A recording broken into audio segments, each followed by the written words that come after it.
Thank you for joining us for this afternoon's NAC at Home program. I'm Mitch Case and I'm with the National Arts Club. For those of you who are not familiar with the National Arts Club, we're a 501c3 nonprofit based in New York City with a mission to stimulate, foster, and promote public interest in the arts. Annually, the club offers more than 150 free programs to the public. This includes exhibitions, theatrical and musical performances, lectures and readings, and more. For more information about the National Arts Club, you can visit us at nationalartsclub.org or find us on Facebook, Instagram, Twitter, and YouTube. If you're interested in becoming a member of the NAC or would like more information, please send us an email at admissions@thenationalartsclub.org. I'm now going to share a message from Michelle Kidwell-Gilbert, Chair of the club's Archaeology Committee. Thank you, Mitch. I am Michelle Kidwell-Gilbert, Chair of the Archaeology Committee of the National Arts Club, and delighted to welcome today's global audience to Renewing Amarna with Dr. Alain-Pierre Zivie. Integral to the continuum of Egyptian art, and yet set apart by its depictions of intimacy, tenderness, liveliness, with softer and more realistic forms. Amarna art reflects the extraordinary revolutionary approach of Pharaoh Amenhotep IV, founder of the world's oldest monotheistic religion. He directed his country's focus away from its broad panoply of deities by altering it to the worship of the Akhetaten, his preferred god, which in turn helped initiate a new visual style. Now known as Akhetaten, after having ruled for approximately 5 years from Thebes, he established the court at Tel El Amarna. As to why this may have occurred, written on a damaged boundary stele. The same year, having experienced events that were worse than those heard by any kings who had ever assumed the white crown. Living through nearly 2 years of our COVID pandemic, I consider that perhaps a plague of similar proportions transpired in Egypt, which contributed to his statement. But frankly, I could not discover anything analogous, so assume it relates solely to the harsh antagonism displayed by members of the traditional priesthood, as well as some nobles. Akhetaten, as both a man and ruler, has exerted a compelling spell on many. I relished attending 2 performances of the Philip Glass opera Akhetaten. The second, a few years ago, exhibited the customary glorious opulence associated with the Metropolitan Opera. But it is the earlier 1984 City Opera production, which I find most inspiring.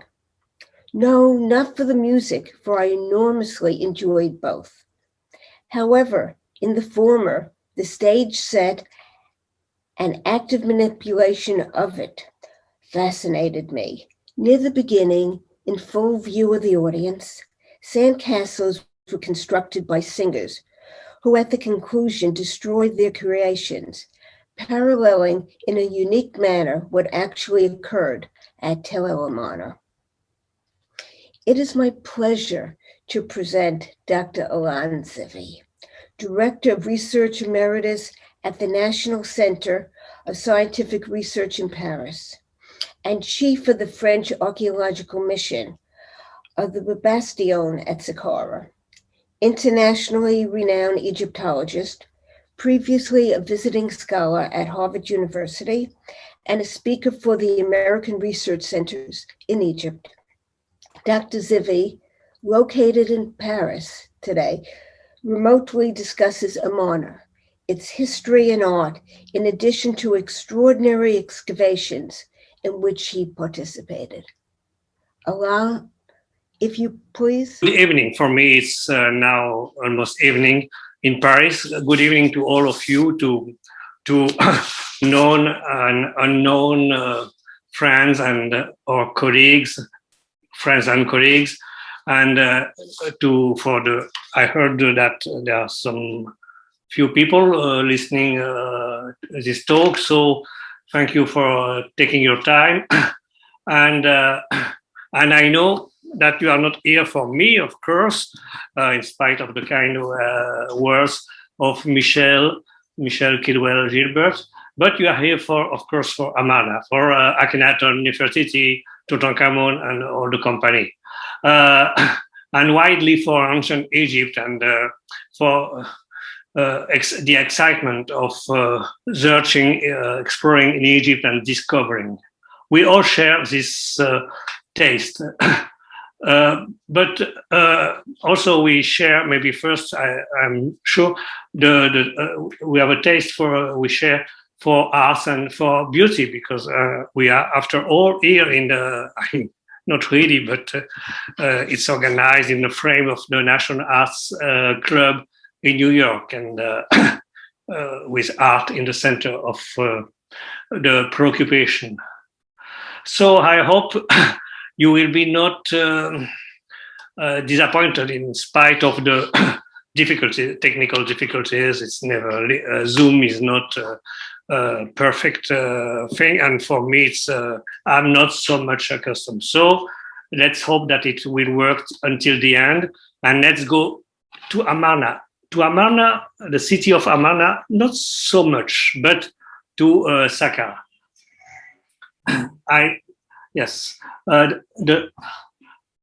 Thanks again, Michel and all the team and Mitch Case and controlling the operation beyond the ocean. It's very important for me to know that you are here also. And the title of this talk, as you know and as you can read, is Renewing Amarna from Saqqara. And it's not a talk just about Amarna. It's Amarna city, Amarna art, Amarna religion, Amarna period. It's the two other words are so important also in of the title. It is renewing. It's new, so new things, new data, new discoveries. Not so new, but 20 years, some less, some more. And Saqqara. And who says Saqqara? Says Memphis, the big city,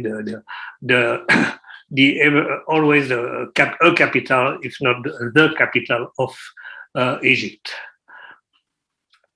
And I know you, all of you, I'm sure, like Amarna period, and I know a lot about that. But you certainly know, if you don't know, maybe you are not clearly aware for everybody that Amarna is not only at Amarna in the Amarna period is not only at Amarna the city. It was everywhere in Egypt, and mainly in the first city, the two big cities of Egypt in the south. It was in Thebes and in Memphis. Amarna is in the broad meaning of the term. It's beginning at the in the reign of Amenhotep III. Here is with the Queen T. He's very, let's say, old or tired. It's very interesting because it was found this stela in Amarna.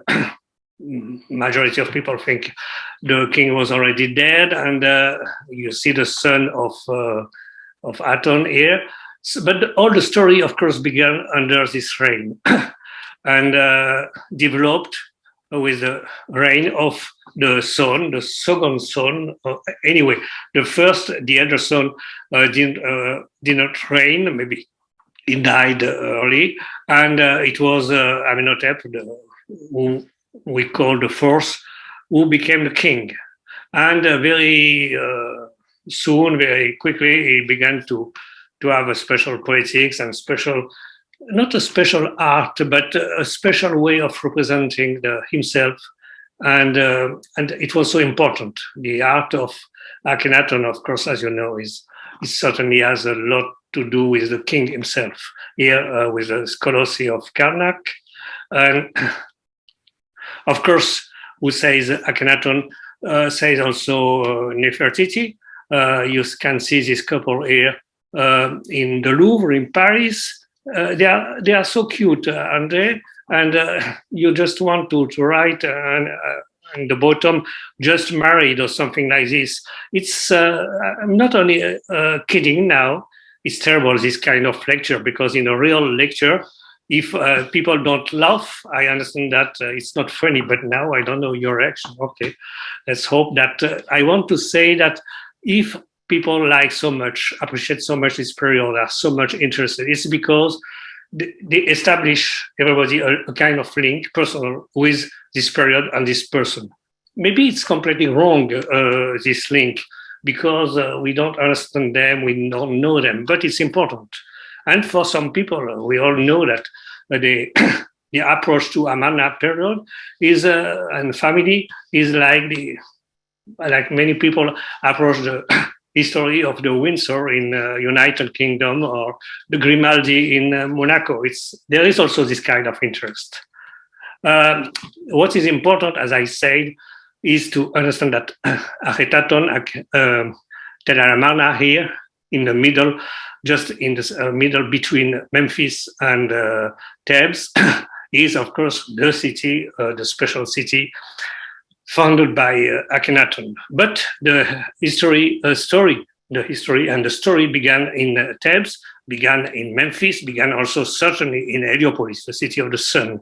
And we can see with many discoveries in the past, but especially now, I suppose, I hope with our discoveries that the story is going on since the beginning, maybe in Memphis. It's very important to understand this. Second thing, which is so important, people used to travel a lot. The same people, it was not similar. They used to travel by Nile, by any, sometimes a lot, the majority of people walking, everything. But Egypt was one country, and at that time, things are traveling, artists are traveling, and this is important. So we go to Saqqara, which is the main necropolis of Memphis. Memphis, which is in the valley there. And we have the step pyramid of Djoser and the road going to Zerkaf from used by the tourists, and going here and on the north here, close to the cliff, the edge of the cliff of the escarpment. There is the Bubasteion, which is named like this because the place became, to certainly already before in the New Kingdom and maybe before, but developed as a big sanctuary for the goddess Bastet and cats necropolis, catacombs of cats. And these catacombs of cats were reusing partly and all the New Kingdom tombs, older tombs, and especially the tombs I want to show you now. Not all, but the most convenient for this reuse for animals, special animals, the cats of Bastet, and even a lion we discovered there in the tomb of Maya. But we have several tombs, I should say many. Now, this is the plan of the Bubasteion of our concession of the work which we have done. Just to let you understand, here is above is the rest house of the antiquities. Here at the north, there was the house of Jean-Philippe Loher, where we lived and where we shared so much with so many friends, colleagues, and I want to underline here that all this work has been made with the support, the complete support of the French Ministry of Foreign Affairs in Paris during years and years, and until I hope it will continue, even if the world is very, very different now, and of course work with the complete cooperation and support of the authorities of the antiquities, Supreme Council of Antiquities, Ministry of Antiquities in Egypt. And so this is the result of many, many years. I began there very early. It came, and excuse me, I wanted to show you this. So the first thing was the tomb of Abdiel or Abdiel here. It was not like this. It was just the entrance, we shall see after. And because we were under the rest house antiquities, and because of other reasons, I wanted to go a little bit to the west to show and to understand, to be sure. I was sure, but because of some evidence, but to show also to colleagues and to that it was a cemetery of big rock-cut tombs cemetery of the New Kingdom, like in Amarna, for example, but like in Thebes also, and for prominent people. Not only, but mostly for the rich and beautiful of this period. Which period? I mean, especially Amenhotep III and Amenhotep the fourth, Akhenaten. But not only, a little bit before, with Nehesi of the time of Hatshepsut, for example, and with, we shall see, with Necherurimes of time of Ramses II. So just to understand, to let you understand, we have two kind of numbers, two levels of tombs, more or less. The upper level with the Roman figure 1, 1-6, 1-5, for example, just at the corner, it's not the shop around the corner, but the tomb around the corner. It's Abdiel, Abdiel, and the last one which we discovered excavated is 127 Raya. We shall see. Sorry, and the lower level, not very far, just almost a few meters, is with number 2 in Roman figures. You can see here and here, and we have several other tombs. Now we shall see speak mainly about these 4 tombs, and 4 tombs which are all connected with Amarna period, and sometimes with narrow links, so important, and it's why I want to put the accent on them now. But I must say something. Here is Pachachnawa. It's not Amarna tomb, it's Ramses II. Why do I show this 2 slides or 3 only? Because we are in the center of the subject. In Amarna period is a period which makes many people, even Egyptologists, and sometimes first Egyptologists, I try not to include myself, but I'm, of course,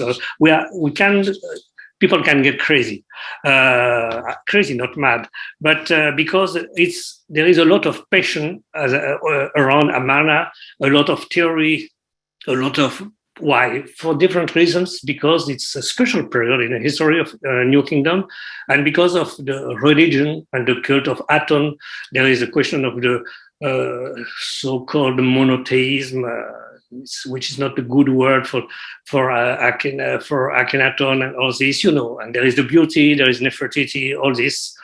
For all that reasons, and this feeling that we know these people well, that they are like the Windsor or other people, it's not the case, of course. So there are a lot of passion, a lot of discussion, sometimes very hot, very passionate, a lot of theories, but always usually using the same discoveries, sometimes old discoveries, not so many new discoveries, new data. And I must say that it's so special this period. I know some colleagues, they don't, a lot of Egyptologists don't like so much this period. They say, again, and we don't speak about Tutankhamun. Oh no, please no Tutankhamun again. But because they don't put in the historical frame. It was my case years and years ago when I began. I was not so much interested, but almost immediately, I discovered that this tomb here and these tombs are key tombs and key data for the Amarna period. And I became quickly very much interested because I have this duty to let know all this and to speak and to. So it's renewing.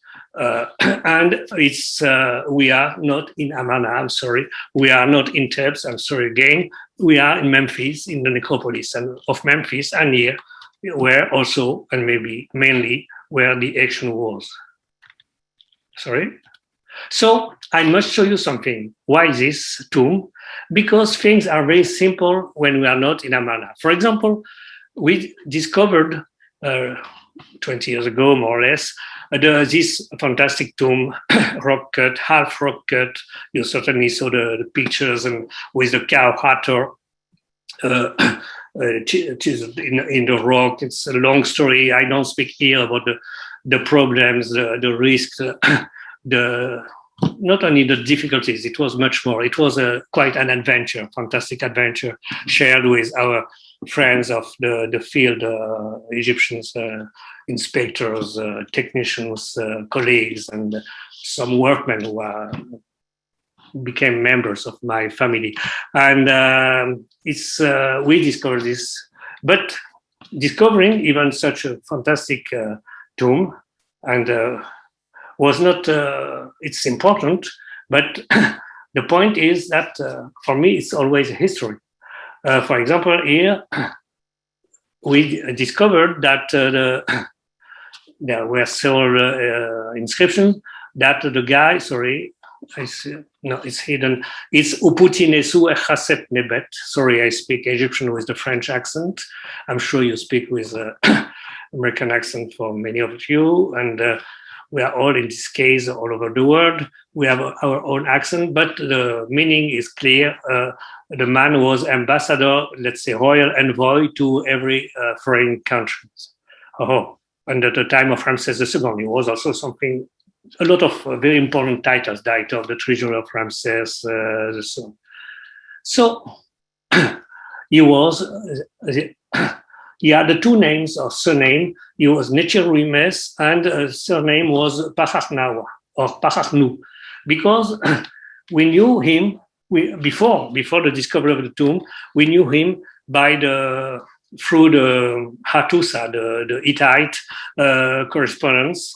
And for example, this book by Helk mentioned him, but we had no direct source in Egypt. It was just in Kai-Schrift, in Hittite inscriptions. And you see both Ramses II, ambassador of Ramses II, Nahyati, in the land of Hittite.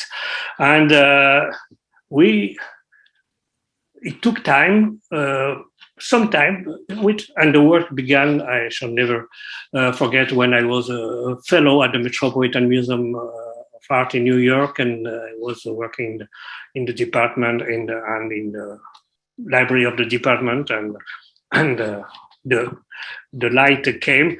This man, we are studying this tomb, a fantastic tomb with cover this, and look at this beautiful head, which is much still in the influence of Amarna. It imitates the tomb of Maya of Amenhotep III.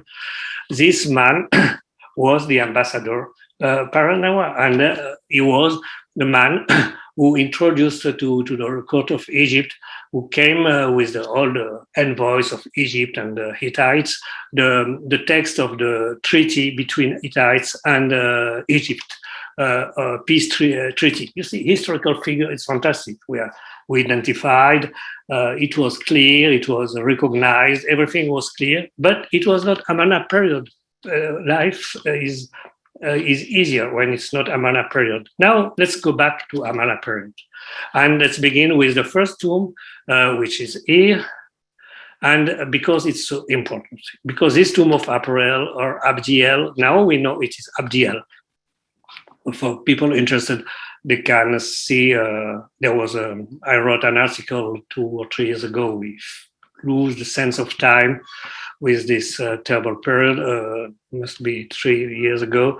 In Biblical Archaeological Review, they asked me, and it was also the cover, the vizier with a Semitic name, which is true, and his name was pronounced or spelled in Egyptian. It's complicated story, very technical. It's a question of, but the name was pronounced Abdiel, which means the servitor of the god El. El becoming later, much later, name of God. But this is the servitor of God El. Okay, so now we enter. Here it was how it was before I had the very bad idea to come and to explore a bit this hole in the escarpment decades ago, and things began like that. The tomb revealed, it was in the 80s and 90s and more. revealed very deep, very profound. And it's a tomb of the time of Amenhotep III and Amenhotep IV. We must understand this. We have mentions of the two kings, and it's a family tomb because we discovered at the end in the level number 4, -4 here, we discovered the funerary room, which has been plundered certainly in the antiquity, and after that the objects looted and left by the robbers were perhaps for some of them looted by more modern hunters of treasuries. But after that, nobody came in the room, and we discovered a lot of things in good or bad condition. And the most important to remember now is we are under two kings. The king, when things began, I think that, and I know that I have some of the good colleagues and friends who share also this idea, and that is the importance of this period of Amenhotep III. I think, especially, for example, of my friend Raymond Ray Johnson, with the director of Chicago House, Luxor, and others. And also because Abdiel was buried in this tomb with his wife and with his, certainly their elder son, who was a general of in the time of Akhenaten, and whose name was Hui, Amenhotep Hui. But Amenhotep was not such a good name to keep under the reign of Akhenaten, so it was Hui. And we discovered, it's a long story, the chapel, part of the chapel was perfectly, not perfectly, but very well kept, conserved, preserved, in spite of the years, because it was all the chapel was filled with stone and masonry for reason of consolidation. It was made in the late period, so Greek period, not because people were preoccupied by Amarna period, Abdiel, but Egypt was not finished. The history, we were still in Egypt. And this is, in this chapel, we discovered this, we had the several representations, but not well preserved. And here, sorry, the picture is bad. The picture of Abdiel. This is the funerarium with the, which was discovered first in 87. You can imagine, a lot of you were not born, I'm sure.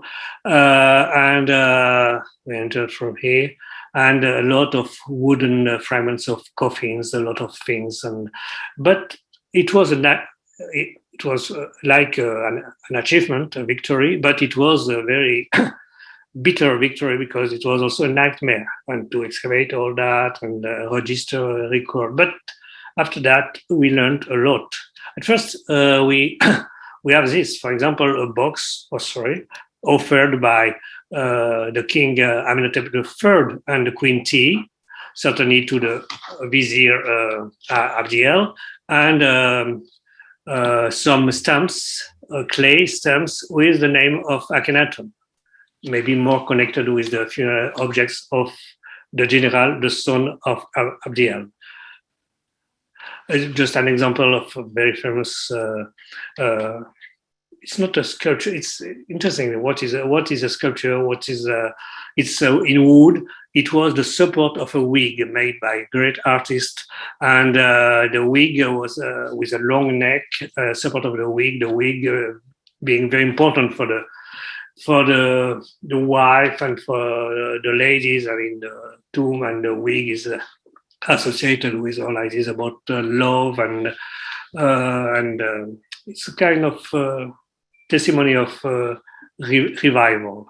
This hair is now exhibited in Saqqara Museum.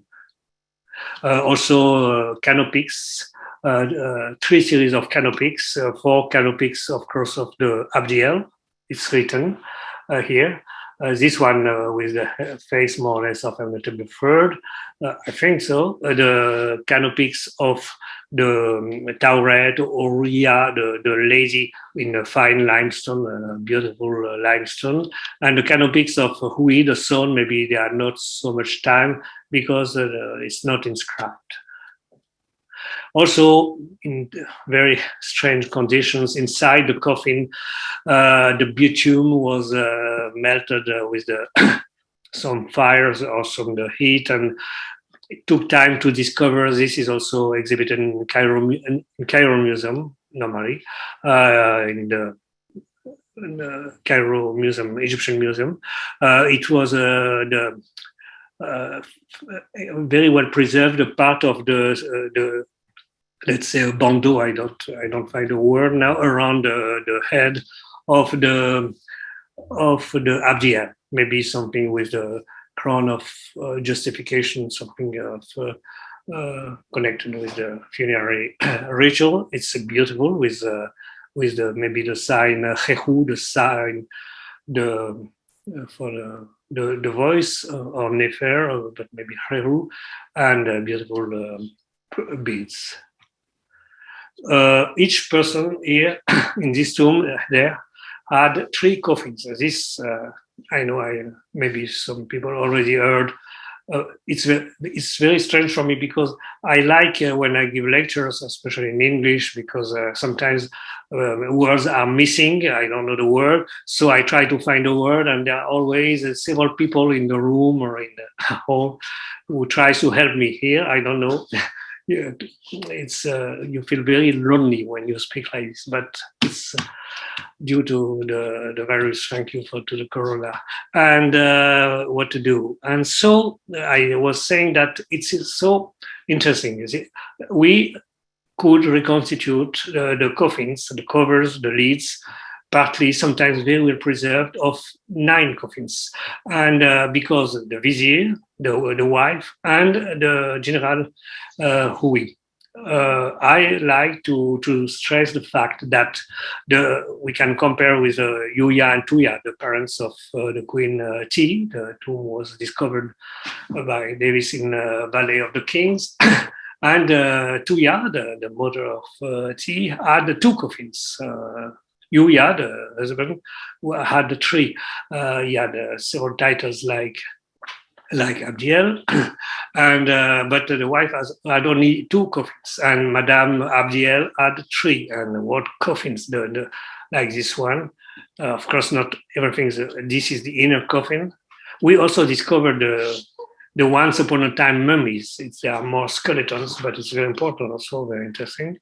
And here some inlays in the coffins, and sometimes very well preserved, like this goddess Nut. So, just to finish with this tomb, now I must go forward. This tomb of Abdiel, I must say, and you certainly know for a lot of you, that because of his name, because we are in this period, because this man was a lot of high things, like high titles. He was educated at the palace, a child of the cap. He was also the vizier. He was also he had the title of father of the god, like I, for example, or Yuya, and many other things. He has this name. There is this open question, complicated question of so-called monotheism. There is Akhenaton. There are the stories about Joseph and this and that. So it's very interesting for historians. We speak here as historians. The point is that a lot of people, even sometimes historians, they don't. They go beyond. They mix with a lot of other questions. They try to identify this one or that one. They think that you do this to prove that, or to say that it was not true. There is no neutrality, no peaceful approach of all these questions sometimes. Questions which are completely directly or indirectly connected with many questions of our period, of the modern period, as you understand. And so we must be very careful. For me, I try to always to be very careful, even if it is absolutely exciting. And I take the data as they come, with no prejudice. And not inverting the facts. And I would like to insist it could be the subject of another lecture, but this is Abdiel. We are in the center of the subject. It's like not explosive, but it's radioactive. Yes, I can certify that for many people, alas, very sadly, it's too radioactive, and very often it goes with ignorance. Ignorance is has nothing to do to try to understand this. You must ask the good questions, know the period, and so we must leave now Abdiel and his family. They lived in the time of the two kings, and certainly they saw, they heard, and they participated to a lot of things of this period, historical figures. The other tomb is just on the other end of the cliff. I mean, for us, it's the limit of the work. We had 127, was discovered 20 years ago. It made the cover of National Geographic, an article. Twice I wrote myself articles in National Geographic. They are great people for pictures, for organizing. We made a film like this, but I insisted to write myself. And because it's a tomb very interesting. Look, it's here. This drawing made by colleague of the team, Gilles Tozello, who is a prehistorian and a very good illustrator also, made this drawing. Of course, it's not like this now. It was maybe not exactly like this. There were sanctuaries, but there is no rest house, nothing, just to try to imagine. And the door of this tomb, these are the four tombs we are speaking about today. And this tomb is here. It is the tomb of a man who has two names, also two short names, nicknames, Raya and Hatiai. Maybe his complete name was Ra Emhat. Ra is in front, and maybe before his name was Ra, it was another god who was in the name. And the tomb is rock cut, but also built outside with a beautiful limestone, inscribed limestone in columns, and the banquet, I don't know the word for this, I don't remember, which is very much also Armenian. And it's really a complete, I can speak very quickly only now, a real Armenian tomb, you will see. Tomb which a mixture, very Armenian, this because of the bad quality of the rock, but also because it's made by people who it's engraved, it's sometimes just painted, and sometimes there is a modeling with a kind of plaster stucco to make a three dimensions thing. Here we see the man and his wife. There are some prayers to Aton. Here on the other side, it's more spectacular. It's you see the face, it falls down a little bit, but it's full with the plaster, with the modeling. I don't know if it's the word is the good. It's not sculpted, but it's added to the rock. His wife was named Maya, by the way, which is current, and it's a beautiful thing because you see there were transformation. Sorry. For the hair, for the peruke, and the wig. You can see mourning ladies and people painted, but also here engraved, chiseled in the rock. And it's a big tomb with a lot of decor. This is the built part. And we were excavating, discovering after that, down a lot of cats. It was used for cats' catacombs. And after that, we understood that it was stopped. It was unfinished. The tomb was unfinished. And even outside, we discovered a stela, well preserved here, with beautiful limestone, with the same people. Here, mentioning Ammon, mentioning that the wife Maya was a singer of Ammon. I mean, as if, and there is no other explanation. The time was changing and going back to old world, of course.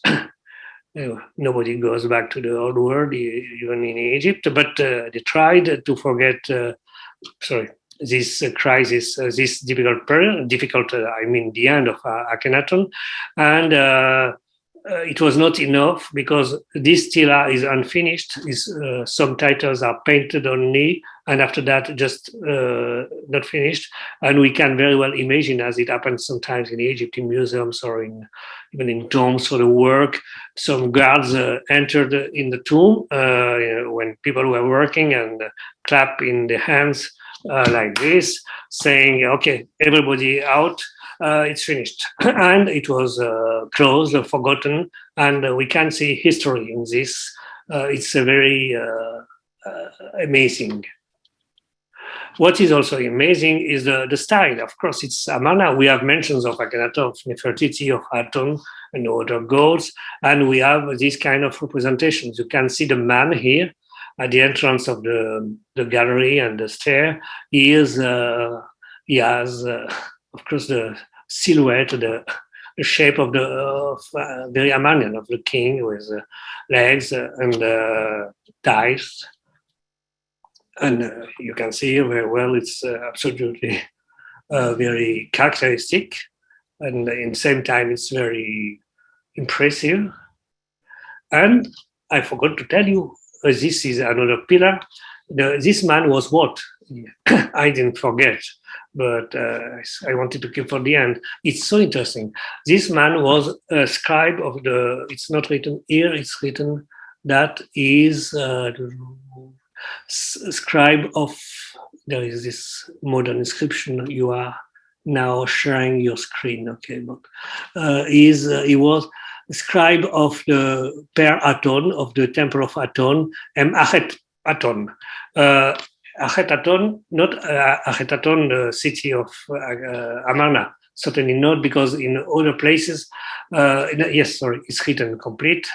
Akhetaten Mennefer in Memphis. Very interesting, because we know from some evidence anyway that Akhetaten is maybe a name of a sanctuary, or maybe for the cities you have several Akhetaten. The Akhetaten, the main one is of course city of Amarna, and he was also in other inscriptions. He was the scribe of the treasury of the temple of Aton in Memphis.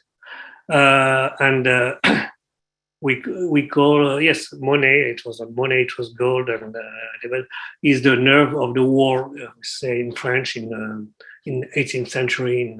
I think it's a Beaumarchais, or I don't know, but don't remember well. But of course, you can imagine that the treasury of Memphis and of the treasury of Ptah becoming the treasury of Aton was so important for all the events which happened at this period. So this man had a very important position, certainly traveling also to Thebes and traveling to Amarna.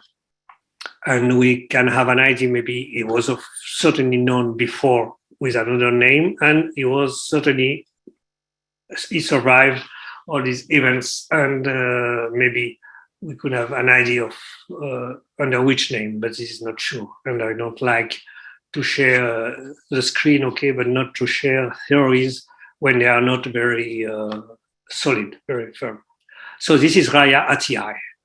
And now we are completely in history. We are at the end of the Amarna period. With Maya Mayati, we are this is the history of the last years of Amarna period, Akhenaten's reign, because you will see.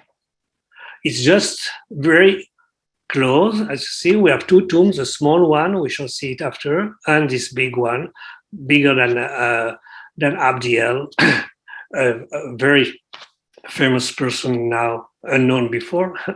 Unknown or not unknown? This is another question. The tomb of Lady Maya. Lady Maya, I call her also Mayati because it's written with a T, the T, and because Mayati, it's complicated too. It can be a shock for people who don't know this. And I have no time, of course, to discuss this point, but it's so important.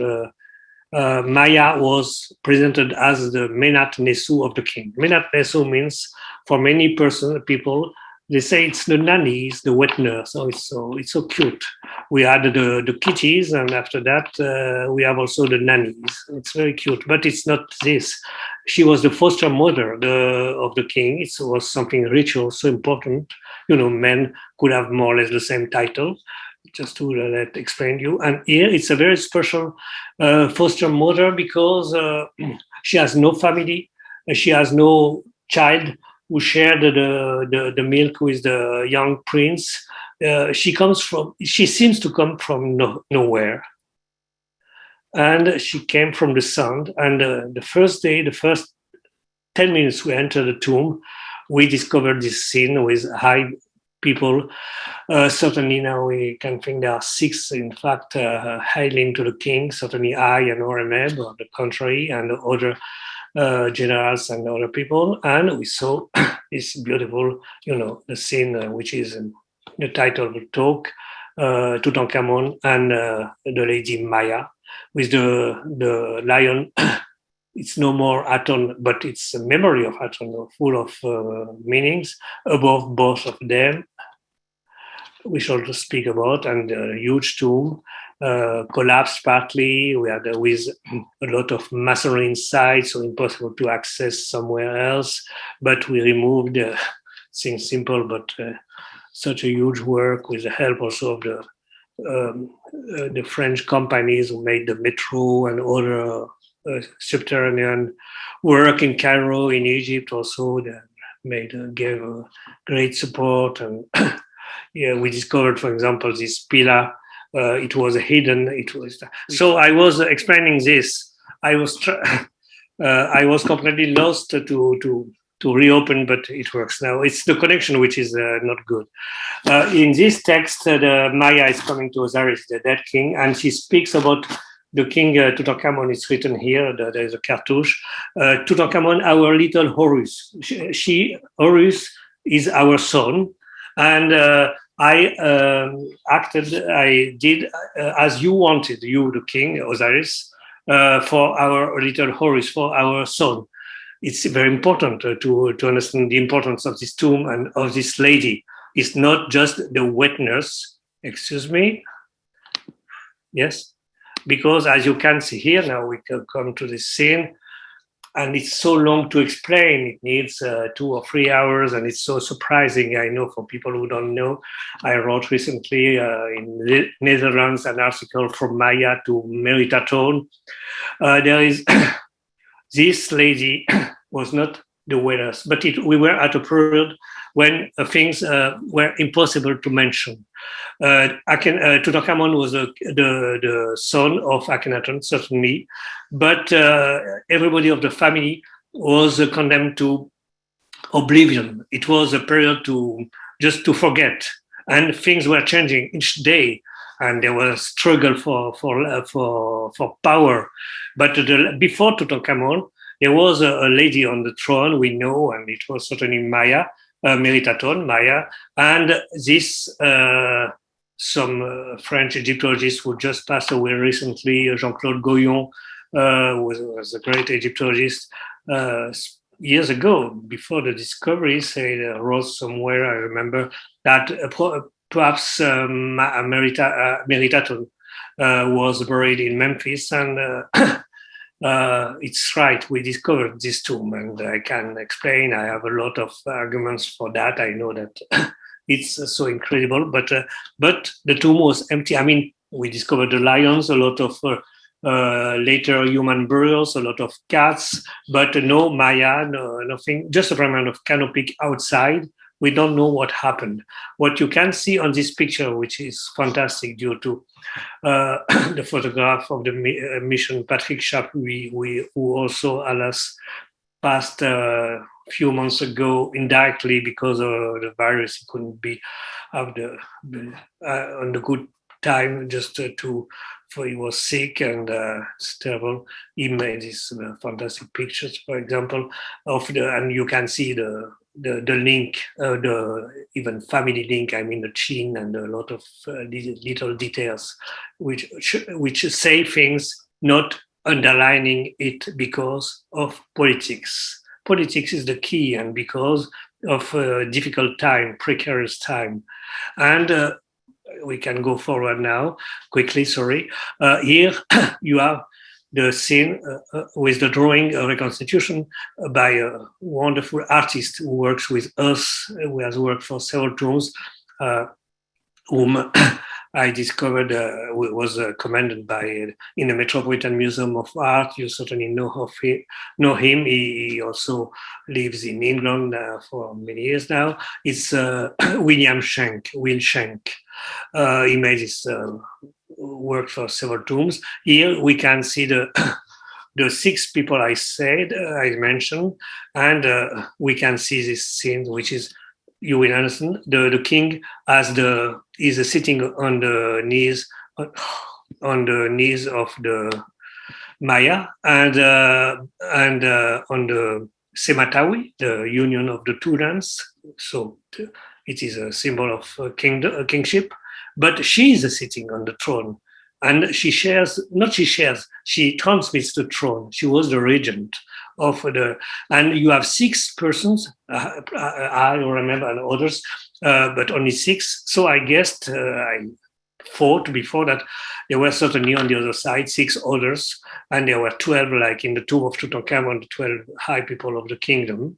And about this throne here, this throne is this throne, the throne discovered, the throne of the coronation, because it's a scene of coronation. There are texts of coronation, and you can see the importance now of this lady and of her history in the last years of Amarna, when Tutankhamun was still a little child.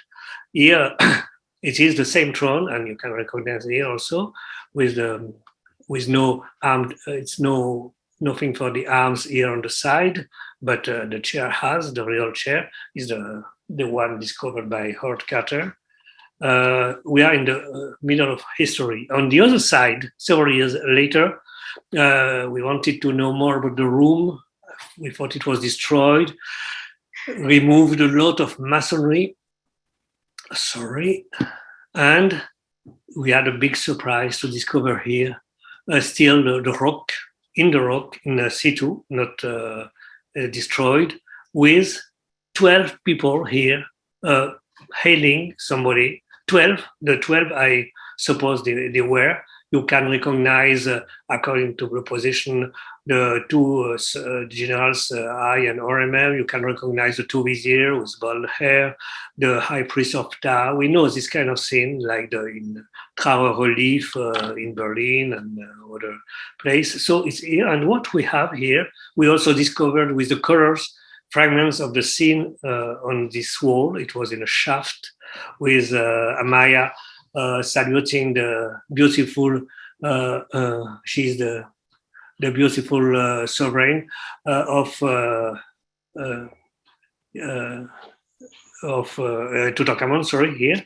And we could reconstitute with Will Schenk and other members of the mission all the scene, not all, because some are missing, but you can see the 12 prominent men. Here we could recognize that here we have the chair, the foot of the armchair of the king, and here now Tutankhamun is no more child. He is the king, and Maya is saluting him and speaking directly to him, but she is lower. And in the back of the king, not a very glorious position, there was certainly a text here. They hail also to the king and certainly to Maya, like on the other wall, but they are secondary compared to her. So really a very strange nanny, nothing to do with what we call a nanny. It's a foster mother, a key figure, royal key figure of a period when everything was happening each day, changing, and very dangerous for the people who had power and they want power. Sorry.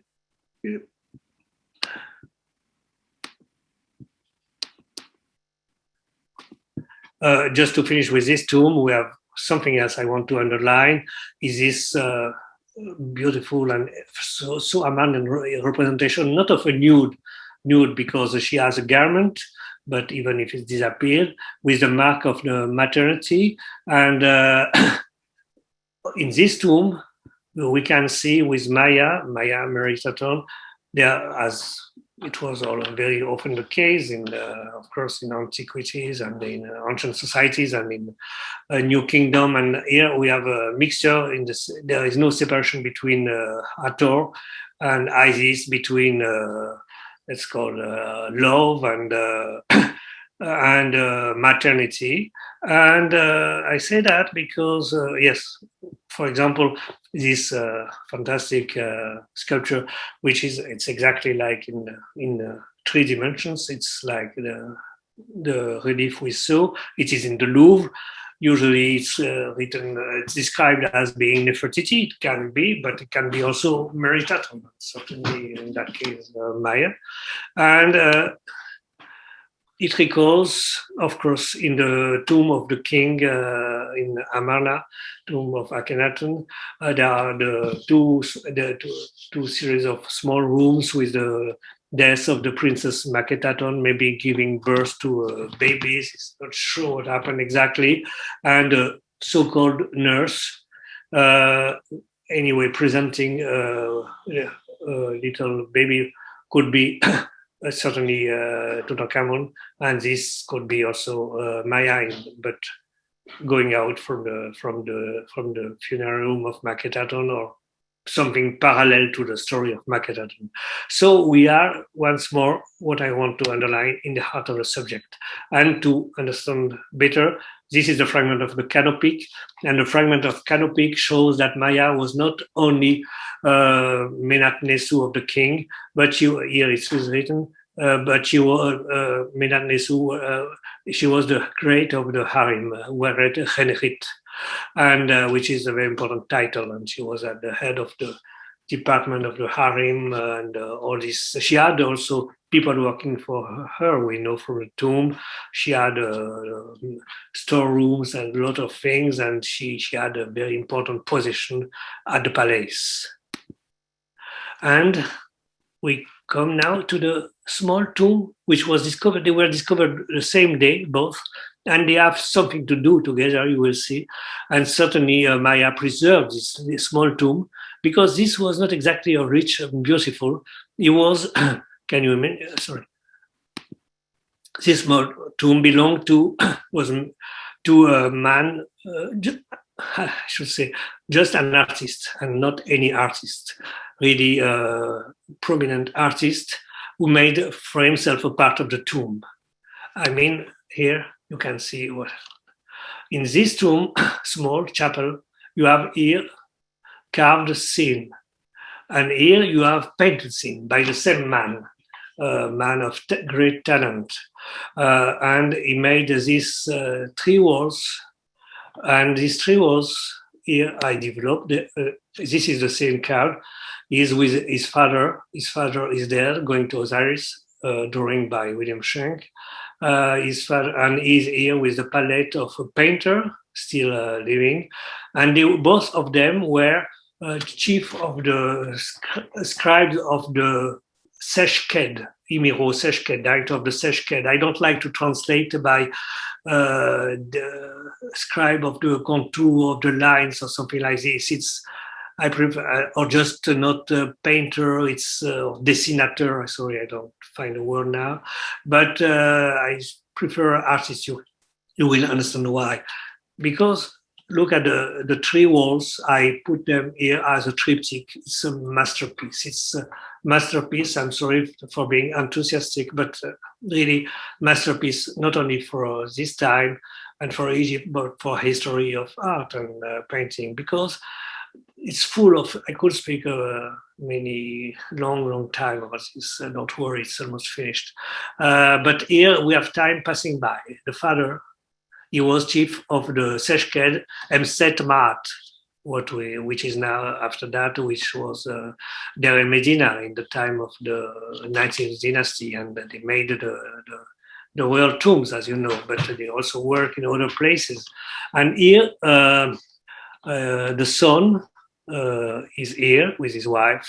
He painted so often, sure, in Thebes, in Memphis, maybe elsewhere, high people, the crème de la crème, with, sorry. But here, instead of the small scepter of power of the high prominent people, he has painted himself. We know that he has painted himself. It's written. He has painted himself holding a palette of painter, which is maybe symbolic, so big, and the sun making the rise. The palette is in the center here. The time passes. The sun will become an artist, also painter. An artist, but maybe we're not like the father or the grandfather, especially not like the father. Now the son is here, making the cult, funerary cult to his parents, and just before turning the corner, there is an inscription so strange if you don't see the last panel. It's written here, IRNF, he made. The man, the artist, we come to his name after, made for himself, and for her, a coffin together with a man and a woman together. What does it mean for their funeral? It's something so strange, so amazing, and even with no sense. But we have the image. He made a double coffin with for Monsieur and Madame, his wife, and with the faces view en face, which is absolutely unique for people, not just musicians as it happens, and in Thebes, for example, more or less the face, but this is a double coffin. Is it symbolic of the love? Is it real? Was it real? Still don't know, but it's written here. It's a kind of signature, and he was very proud of that, very, very proud, and he could be. And we come back to his, he was proud of what? He was proud of being of his art, of his talent, his genius.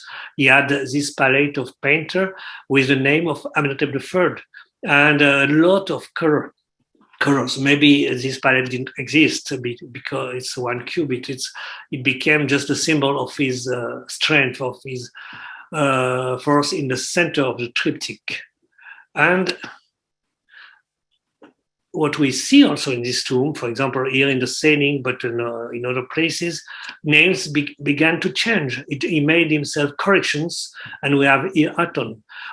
Some names changed, and Ammon was defaced, or the names were replaced, because we are in the last years of Amenhotep I, first years of Akhenaton, Amenhotep IV, and this we are really in history. And we have now to understand more, to go to jump in the south, we are almost finished, to Amarna, Tel Amarna. And in Tel Amarna, as you know, in 1912, it was at this time the Germans of the Deutsche Orientgesellschaft, the Oriental Society of German Oriental Society, funded by James Simon and directed by Ludwig Borchardt.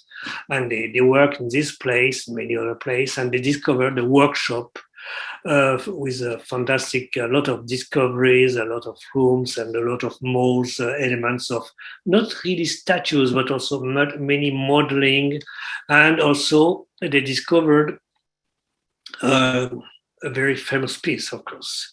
This workshop received very quickly a name. What they discovered, of course, it was in November 1912, yes, I discovered a piece, a polychrome piece. I show it here on the back, just to forget the icon, the Mona Lisa, and who became a kind of sometimes even kitsch, even if the statue is not kitsch, but it's a painted piece, it's a polychrome piece. It's not exactly a statue, it's a core of stone, but a modeling of plaster and painted, made, and it was a piece kept in the main room, it seems, of the workshop.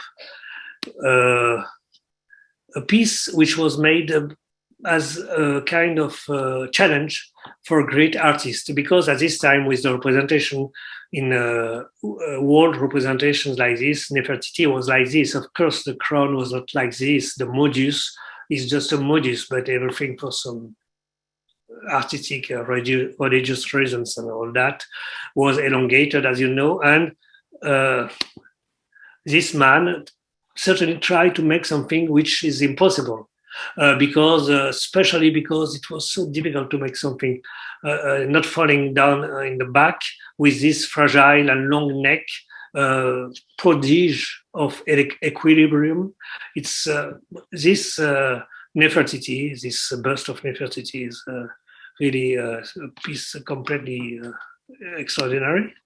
Here we see it now as it is, with the difference of colors. It's not just colors. It's and by the way, we must remember the importance of colors, importance in sculpture in Greece, ancient Greece. Nicias, the painters, and was more famous, more appreciated than Praxiteles. Praxiteles is maybe the same, and with some great artists, the history of art.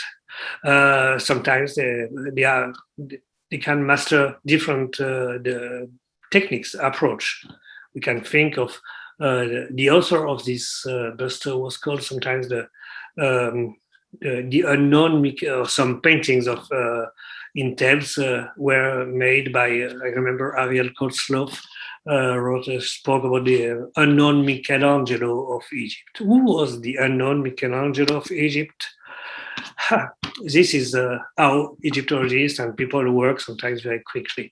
Out of the close to the workshop was found a blicker of a horse in ivory, I think, with an inscription not well preserved, half preserved, mentioning the favori of the king, chief of the work, Herikat, Seon Tutmes, a man whose title is Seon, which is usually, translated by a sculptor, and it's not exactly the case. It's the man who makes live, and the name of the guy is Tutmes.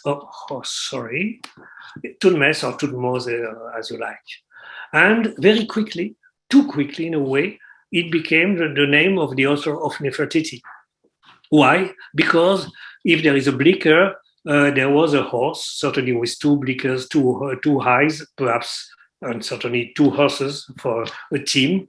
And because this was for in the parking, it could have been a visitor or something, but it was not. It was the owner of the workshop who was Tutmes. It was possible, but no proof. But it became a fact. You can read during decades this fact as sure. It had to be proven. It had to be proven, and I think that discovering this tomb, which was transformed in time of Akhetaten and not used, by the way, there is no tomb of Tutmes also in Amarna, and this tomb in Saqqara was maybe used.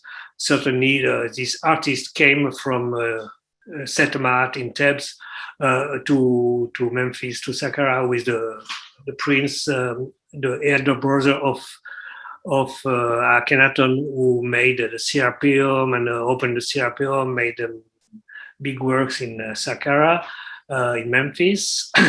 And this man, Tutmes, could certainly, it is a confirmation of the attribution of Nefertiti to Tutmes. It's not the contrary. It's our tomb brings the attribution. But some people can say, yes, but he's a Seon. Seon is sculptor. Seon is a sculptor. Because you translate it as a sculptor. After that, you are prisoner of your own concepts or your own translation. Sometimes, like Menat Nesu, it's a Nani. No, it's not so simple, because be careful. Sometimes it's better to keep the Seon, means the man who makes live. You have in Amarna, in the tomb of I think, an artist, maybe the author of the reliefs in this tomb. You remember that some people could work painting, design, and reliefs in the tomb of Tutmes in Saqqara. I showed you first because it was the most important. He carved the portrait of his father and himself. And here you have a guy, is Yuti, is a chief of the work, the Seor, not like Tutmes was only the Seor, and he's giving the final touch to the to a statue of sorry, I think it's Akhetaten, and with a palette of painter. This so-called sculptor, he has a palette. He is also using, of course, colors, paintings, and giving as in the films, you have the final cut, the final touch. I mean, this was mixed, and it's why I prefer to translate Seshked by artist, because it's more complete. And this, we are in Amarna. It's almost finished now. This is the title. This man has a painter palette, and he is a Seor, the man who makes live, a title which is not so old, and but especially in use in time of Amarna and before a bit. And but you can find. I found 2 or 3. You can find more. I show you only one here. Of course, you can share your screen. Is just in front. Is sorry, so important. This man who is using, making also finishing something on a statue with colors. It's Old Kingdom. He is not a Seor. He's a Seshked, exactly like Tutmes. So I want to finish with this Tutmes, the great artist, to show you that this quartet of Saqqara, quartet of tombs, can give different aspects of the history of the province of Amarna period, Amarna people, and key people of the Amarna period in Memphis. And if I could give you an idea of the importance and the beauty, I have not to insist on the beauty of all that, I shall be happy. I'm sorry for being too long, and second for this terrible interruption. I want to thank everyone who joined our program. I want to thank everyone who stayed on our program. I know some of you have to work. We had some technical issues, and it's wonderful. I have questions from the committee, but before I get to those, I just want to say a few things. When you ended with Thutmose, I cannot think of a better conclusion, because I want this audience to know that for me, he is one of the greatest artists of all time. You must understand this. As a painter, as a sculptor, I won't say, because we can't make analogies, but Leonardo, Michelangelo, they painted and sculpted. Yes. We're dealing with an artist of that level, quite frankly. And when I taught ancient art, I used to tell my classes that Thutmose did the first example of artistic plastic surgery that I ever knew. So I think he's astounding. He goes beyond, and he wants to really know what makes the work of art great. What is harmony? What is beauty? And this is what elevates Thutmose, to me at least, to this very high rank. So I wanted to say that. I also, since he created the Nefertiti, let me begin with a question I had from the committee, and that's from Faye. And Faye said, we often read or hear that, and I'm reading from my iPhone, that Queen Nefertiti was her husband's spiritual equal. Was she the equal in commissioning art, architecture? And Faye was saying she was thinking of Hatshepsut, who was so involved with art. This is not a question about Hatshepsut, but since we had this giant splendid talk last month about a woman involved, that came to mind. I involved with commissioning. You know, I would like to answer precisely to this question. Of course, we have not enough data. We know that, but we can guess. Of course, it's only to guess that she played a role, because we know, we feel, and we know, and that Akhenaten himself teach the new, not religion, but the new approach of the religion, but also the art, certainly. And Nefertiti especially she had this place in the studio of Tutmos. She certainly, of course, I can't imagine that she didn't play this kind of role. It's not exactly like for two episodes for different reasons, for several reasons, I mean, but it's true. And look at the place of the woman at this period, and it's so central. And you see with Tutmos and his wife, it's fantastic. And because it's there is this double coffee, but and you are right. When I entered the first time in his tomb, it was an afternoon. We had just 1 hour. We had to close everything. We had Tutmos, but at this time, at first, it was dark, and I didn't understand the importance. And just a few minutes after, it was Maya and Tutankhamun, and this was such a shock. But after that, it took several years to come to the conclusion, of course, to read and even the last night before I announced this kind of conclusion, it was a difficult period. So you are right, but this is with Amarna. We must be careful. We are hungry. We would like to know more. I hope that people will find more in the future, but maybe there will be not more. It's tantalizing sometimes, and we must stay at yeah. Thank you. Lynn from the committee, you spoke about Abdiel's tomb in Saqqara, and she asked, why was he buried there instead of Amarna? I assume he just lives longer than Akhetaten does, and that led to some of the tombs being used in Saqqara. Amongst in Amarna, a lot of people, commoners, people, and not so many cemeteries were discovered and excavated. Now it began especially with the British work. But the tombs of the prominent people are not so many, and they were, for almost all of them, some are sure, never used between you and me and all the attendants who wants to be buried in Amarna, in Akhetaten, in the middle of nowhere. It was exactly what wanted Akhetaten. When you have Thebes and when you have Memphis, and these people prepared tombs and in Thebes, in Memphis, and Memphis, and they were never buried. But there is no for Tutmos. Of course, he was not one of these people of prominent people of society. It's different. He's the artist of the king in a way. Certainly, the author of many masterpieces in Amarna, also, who knows the paintings of the floor of the palace, things like this. But he was not, he had this tomb, which he prepared, maybe he used it. But the point is we explored the chapel, but it was used, reused, collapsed, and you can guess what we discovered first. Maybe inside, we have one day to see more. Somebody will see. We discovered cats and bones of cats. But it's interesting, of course. It's we must study everything we find. Well, someone asked a question about the stars, and I just want to make it on his ceiling for the tomb.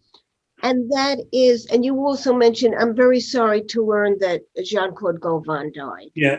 No. Well, he was Jean-Claude Goyon. Jean-Claude Goyon. Did I say Gauvin? Sorry. No, I may have missaid. No. It's Jean-Claude Goyon, which is maybe a little bit older, a professor of Lyon. He published a lot of things. Yes, he was the director of Karnak at a certain time. Yes, that's what I was going to say. Yeah. I knew him, but not well, and he took me around Karnak, and it was unbelievable. And then, due to his taking me, the people in Egypt, and I say this for those of you when you go there, they're very open. They want you to see. He wrote a letter to someone who wrote a letter while I was in Egypt. And I got to see the tomb of Senemet.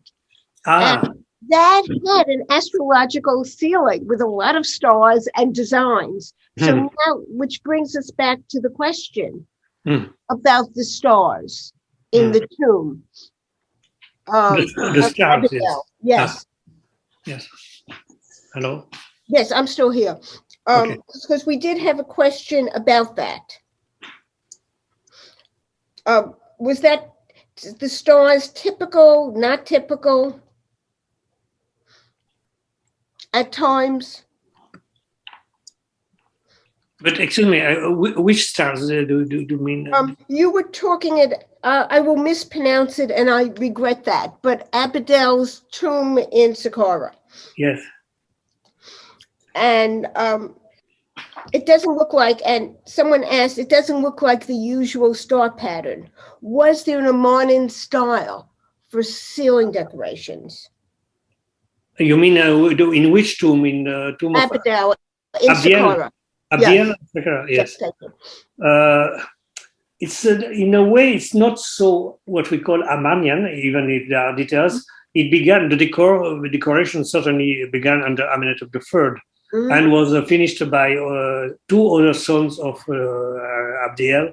But the chronology, exact chronology of the tomb is very difficult to understand because, for example, some scenes were enlarged. He became a very important man.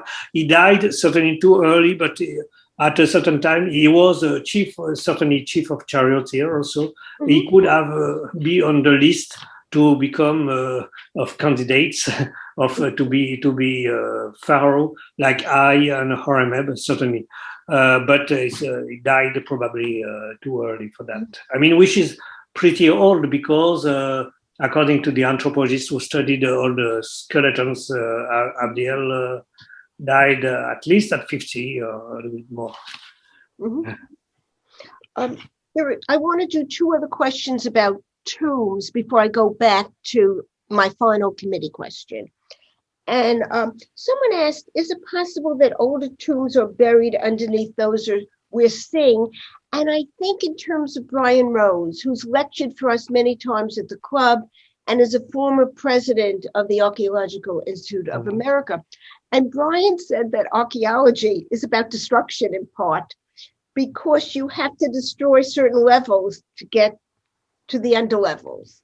I would assume that there are, but at a certain point you make an intellectual choice.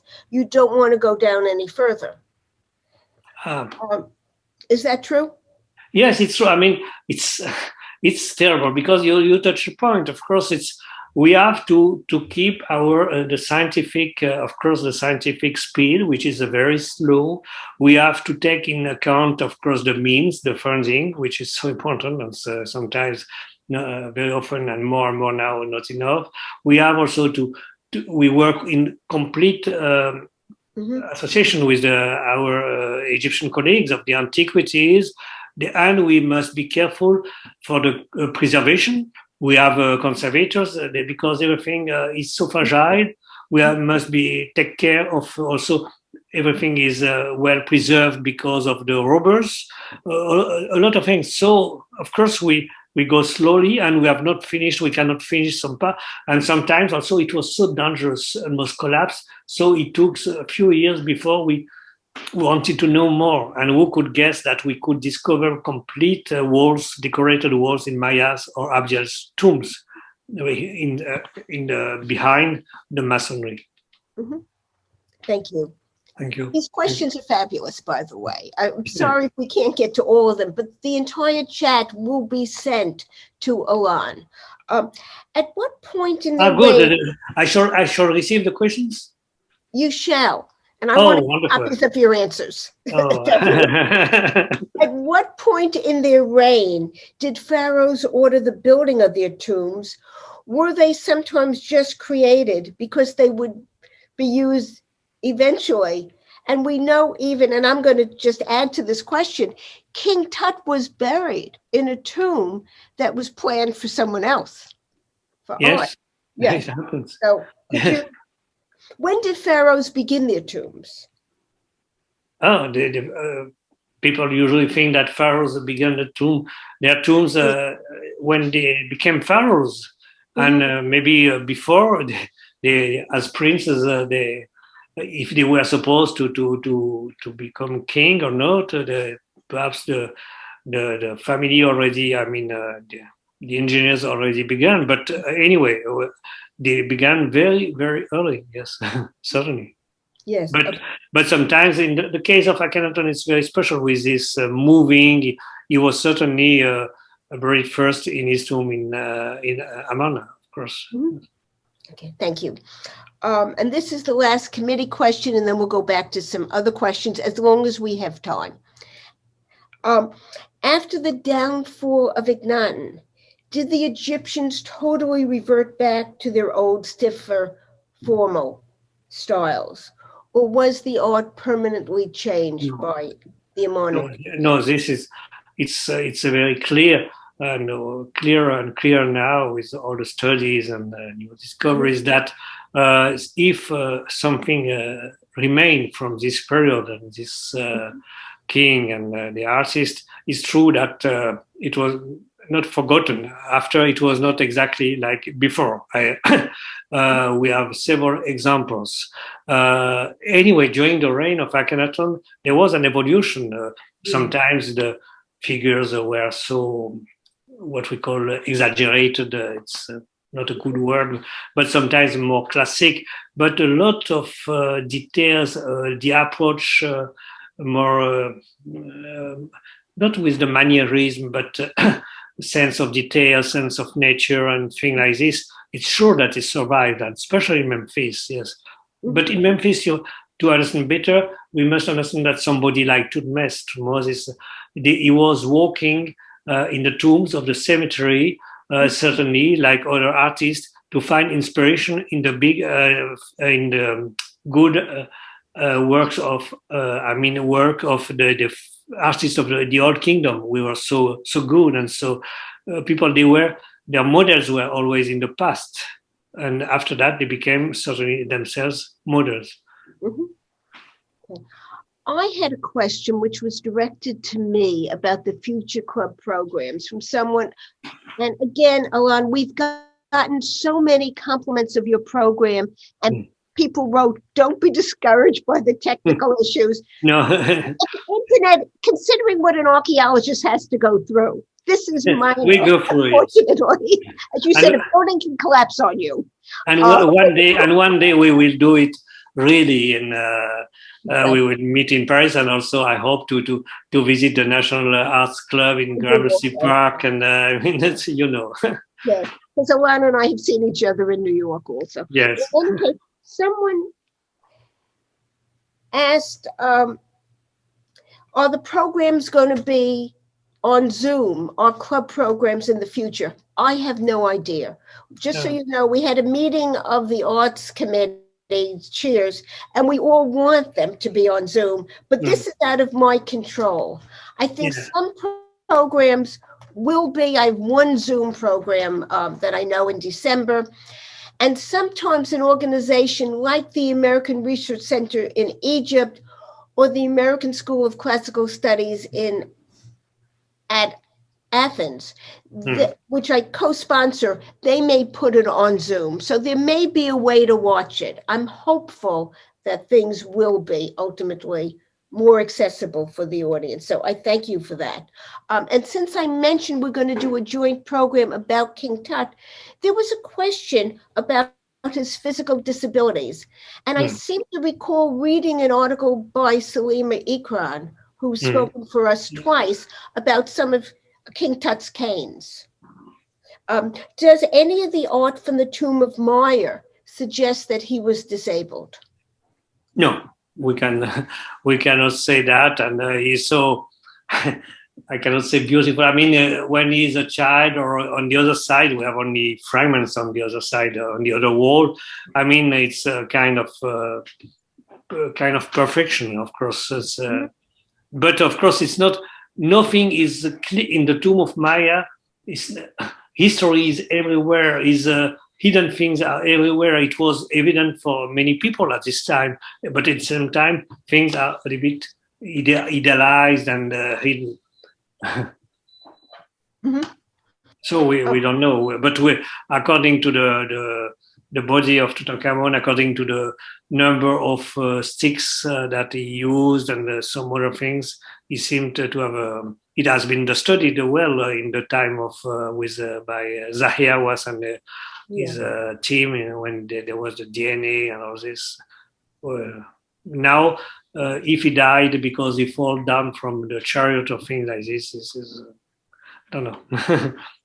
It's not a problem, but it could be. Who knows? I always think he might have been assassinated myself.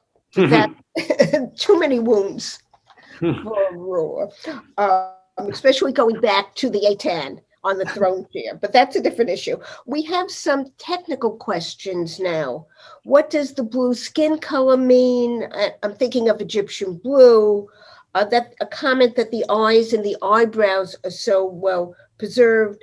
What are Canoptic jaws made out of? These are some technical issues. Sorry, what is the question exactly? What does the blue color signify? First, it's of course the color of the sky, a color connected with divinity, and with the Egyptian blue, what we call Egyptian blue, which is fantastic. Yes, but yes, there is a symbolism of colors, of course. The green and blue sometimes is for also the refreshness and rebirth. But it's more green. Sometimes we hesitate between green and blue, but this blue is the sky. The blue inlay which I showed is the goddess Nut. It was, she's represented on the lid of the coffin because the dead person is in the coffin, but above the dead person there is the sky, and the goddess Nut. She's blue with the wings, and she spreads her wings on the dead. That's also a promise of rebirth and going out. They've done a lot of work on Egyptian blue, many places. I have been at Harvard Conservation at one point, and they were working on the composition of Egyptian blue. I'm not a technical person, but I thought it was fabulous. And I don't know. I think at Paris, at the Met. Is it completely well known? I suppose the analysis has been made. I don't know if there's certainly more progress. I don't know, because this is the kind of studies now which are very important, of course, especially with the new technologies for analysis. We made progress. I know in the Louvre there were big studies about that also. It's why I worked in the tomb of Thutmose with Philippe Walter, a chemist, a very good chemist, specialized in this kind of things, analysis of the pigments and the colors. We wanted to go further on the walls, but it's for several reasons it was difficult. We wanted to compare also to see with the bust of Nefertiti in Berlin, with the people of Berlin, of course, but yeah, it's difficult. A lot of things are difficult, and sometimes for reasons which are not completely scientific or technical, but personal. Let's say touchy field sometimes. Well, I have some other questions, but since you're saying touchy and some of your experiences, let me end. And I'm sorry for those questions that I'm missing. They're wonderful questions, but there was a personal question. So now you're talking about your experiences. So what brought you to Egyptology? Was it the ideas, the stories, the artifacts, the beauty of it? How did you get started? So I'm expanding on that question. The question is storage? That's you. How did you get started in the Egyptian field? Were you fascinated by the stories as a youth? Myself? You mean Egypt? You mean me? How I began? You personally, yeah. Okay, I was a child. I was born in the city of Grenoble. It was the city of Champollion first. I was in my first high school. After that, we moved. I shall make it short, don't worry. I was in the Lycée Champollion, the high school Champollion. Champollion was not everywhere, but I was fascinated. And also I read books about, after that we moved in another city with my family. But I read books about discoveries like Carter and other books, gods, des dieux, des tombeaux, gods, tombs and scholars by Seram and things like this. So I was completely fascinated, and I was lucky enough after that in the university, I was 12, 13, to be introduced to Professor Leclan, who was professor of Egyptology there, and all this with by my brother. And I mean, all this developed. It could have stopped after with the years, but no, it was developed. So at 13, it was for me something decided, and in a way, I when I was crawling in the tombs and and in this work, it's I felt several times that I was doing exactly what I wanted to do. Yes, in a way. Sorry for the personal aspects, but it's true that I'm thrilled for the personal, and I can't think of a better way to end. It's 2:44. This lecture was supposed to end at 2. We are delighted for the extra 45 minutes. And I thank you. Bravo. Oh, thank you. Terrific. It will be online. For those who wrote a question that hasn't been covered, if you send it to my email address, yes, your email address itself, yes, because we don't always have your email addresses. It's I gave my email. I gave my email, okay, but you yes, but you would can. You give your email? Yes. Yes. Would you state it, Alain? Yes. Mine is archaeology@thenationalartsclub.org. Yes. So okay, write to me. Alain's appeared on the front, so we'll have your email address, and we can see that you're. Oh, sorry about the email. I know that sometimes there is a dot which introduced between Alain and Zivie. It works. It seems to work, but normally it's in one word, Alain Zivie. And also, I want to ask to forgive to ask the people who ask questions who write to me or through you to be patient, please, because sometimes it can take time to answer. So because I want to answer well, and I understood that you were very many, and I'm very happy for that. So I shall do, but be just patient. Thank you. Thank you to all of you. And I hope that one time we really go back to the good days of before, as our president says sometimes. And wish you also the best for everybody, and in spite of the difficult circumstances, even if it's better now, but it's not finished completely. No. No, it's not. Thank you. Okay, thank you, Alain. Thank you, and thank you to Mitch and all the team and and the people I spoke before.